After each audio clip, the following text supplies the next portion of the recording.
Welcome back. So in this session, we are going to have some demo on K nearest neighbor. So as I told you in the last session that we are going to implement KNN with the help of scikit-learn library of Python. So in this library, we are going to use majorly these two modules. One is this K neighbors. So this K neighbors classifier. So here it accepts actually these parameters. So I will explain you those parameters and then we will go to Jupyter Notebook. So the first one is n neighbors. This is the number of neighbors, that is the number of value of k here. So by default it is 5, you can change it. Okay, then comes weights. Okay, this is one parameter. By default it is uniform, means for the test data, suppose there are some 10 training examples fed to the algorithm. So how I should take the weight, means when I am calculating the distance I can take different weights also. So if weights equal to uniform, then I am considering every neighbor as the of equal weight, but I can mention the value as distance as well. Distance means that the neighbor which is close to the test data, means the distance is less, then it can have more weight, or if it is far, then it can have less weight. Means it is actually kind of, suppose if it is a tree structure, then what is the weight of each node. So that is, we can mention it here. Okay, then comes the algorithm parameter. So this algorithm parameter also accepts different types of input.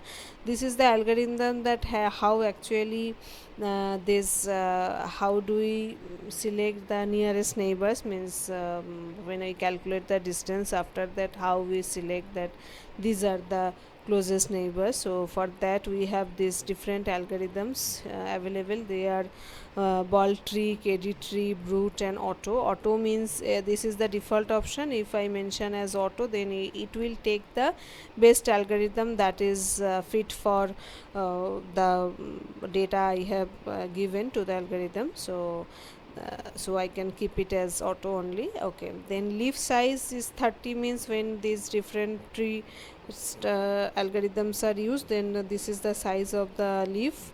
And then p equal to 2. P equal to 2 means in case of is okay, first I will go to this metric, then it will be better to understand p. So metric means I told you about these three distance calculations, so I can mention it at Minkowski or Euclidean or Manhattan. And in case of Minkowski, if you remember, there was a power a, so this is the value. So if I mention p equal to 2, that means I actually am going for Euclidean distance, and when p equal to 1, then it will be Manhattan distance. Okay, then these metric parameters and n jobs, these are not that much important. So that is the main module that I am going to call from this scikit-learn library. Okay, then I have this another one from sklearn, that is metrics. Okay, there will be different functionalities of metrics module that we'll use. We'll come to them gradually as we go on different algorithms. So here I am going to use this accuracy score. So this is actually to find out that how the predicted value of y, means for the test data when I am predicting the target, and if I already have the actual value with me, so I can compare that how accurate the value of prediction I have. So here you have to supply this y true means the actual value of y, and y pred means the predicted value from the algorithm. I have to supply these two, and these there is another parameter called normalize. So when normalize is false, then number of correctly classified samples, and true means fraction of correctly classified samples. So it's like you know that how many of the samples that are correctly predicted, so that count we get when we have this false parameter value for normalize, and when it is true, actually we are getting it in the fraction format. Okay, so these are the two modules that I am going to use. So let us go to Jupyter Notebook now. Okay. Okay, so here I have one script. I have named the file as knn. So here I am importing the libraries that I want. So I have imported NumPy, Matplotlib, Pandas, Seaborn as well, because I will draw some graphs initially with my data.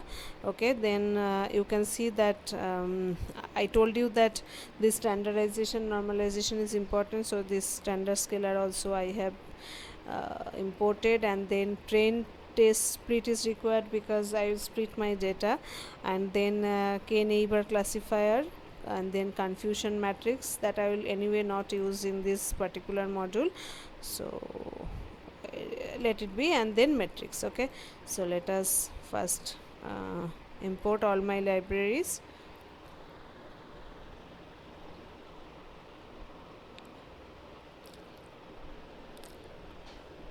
Okay, here I am going to use hard.csv. That file we have already used. So we have different features for the patients, and actually we are seeing that whether that patient is a heart patient or not. So this is the target value. It has two possible values, 0 and 1.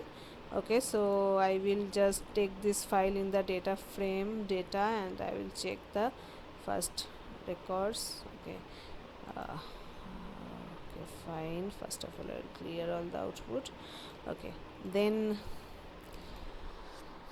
so I can see that this target column actually that is the final outcome, actually, that whether that patient is a heart patient or not based on all the features given. You have seen the data. So here this target column has two possible values. One is 1 and 0. Okay, so then let us have some plotting of that data. So you can see I have just plotted this target.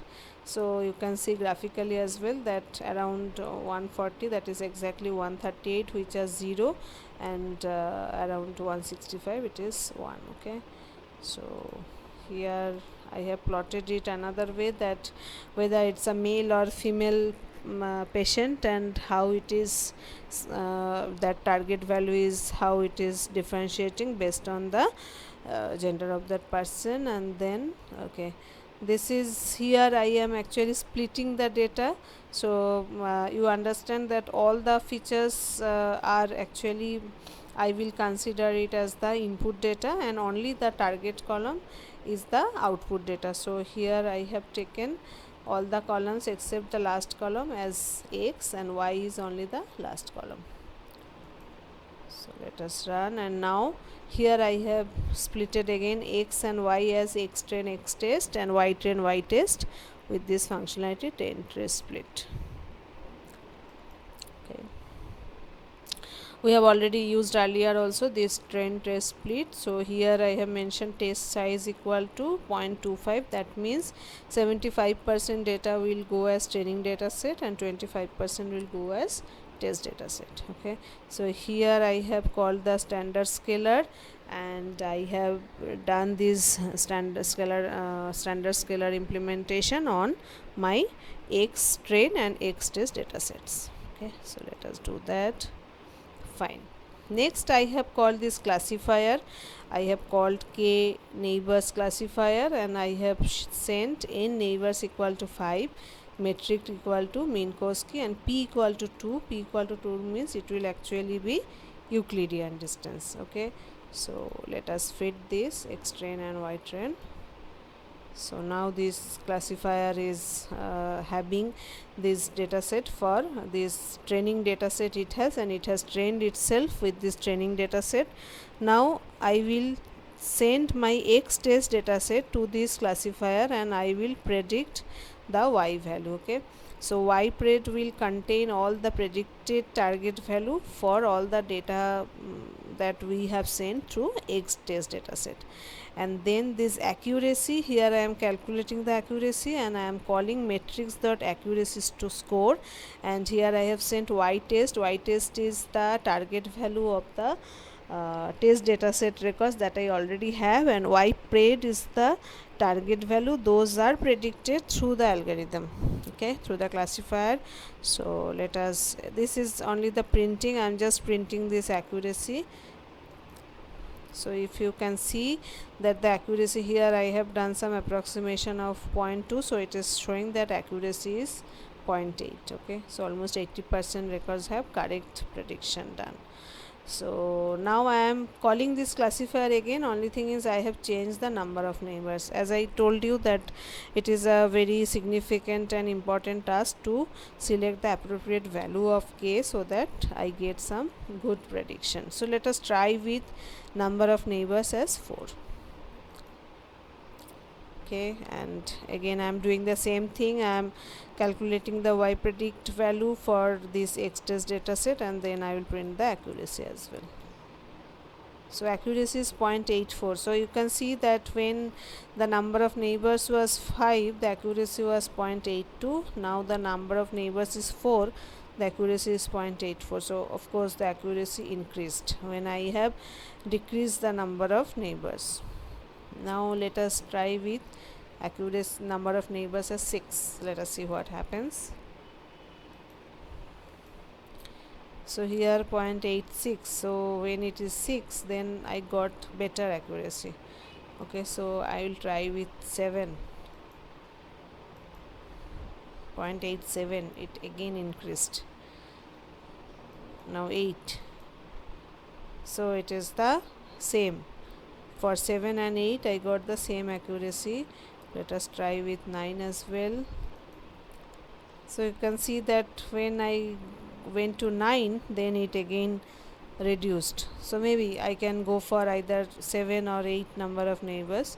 So 7 can be better. So I have tried with few values of k, and I found that number of neighbors equal to 7 or 8 gives me the best result. So this way I can do some trial and error, and I can try to find, because I always have to deal with both the situations. You know that when the number of neighbors is less, I may have less accurate values. I can try to gradually increase the number of neighbors and see that how I am getting the improvement. But again we have to think that as we increase the number of neighbors, then the processing complexity also increases, so that may not be very much suitable or applicable for very huge data with many independent features. So we have to go for some deal, and we have to finalize the number of neighbors in that way. So I show you that you can now understand that how I got some data set. I split it in some training and test data set, and then I fed the training data to the k neighbor classifier with the different values of k, and then I have predicted the target value for the test data set, and then I have compared that predicted target value with the actual target value, and I got the accuracy of how my prediction of the target value matches with the actual target value. So this is the demonstration we have shown for k neighbor classifier. Okay, so that is done. So we have completed the k nearest neighbor algorithm, both theory and the demonstration, and in the next session we'll do some another algorithm, and we'll discuss on the theory and the demonstration. Okay, so thank you for now.